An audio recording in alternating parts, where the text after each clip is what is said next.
Look, the Boys of Silence, I love them because they're just creepy. I mean, first time I saw it, I think it's rarely this happens where I just see a concept and I'm like, oh my God, we have to do that, we have to do that. He was spec'd pretty early, and so the concept went in pretty early.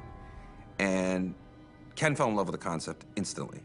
Instantly, we all did. We all thought it was like the coolest thing we'd ever seen. I mean, anytime you completely obscure something's face, there's a creepiness that falls naturally out of wondering what's going on in there.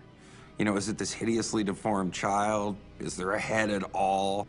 You can only assume that it's horrible to be inside that mask, and yeah, I think that's where a lot of his scare value comes from.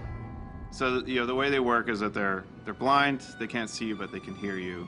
And the levels that you see them in, you have to make a decision on whether you're going to try to sneak around them or engage them directly. But if you anger them, they can call in backup. Their purpose in the world is that they're sort of, I mean, think of the cameras from BioShock 1, but think of them walking around and moving and looking for you. And he's going to be, I think he's going to be scary in the game and somebody the players are going to love to meet but also hate to meet.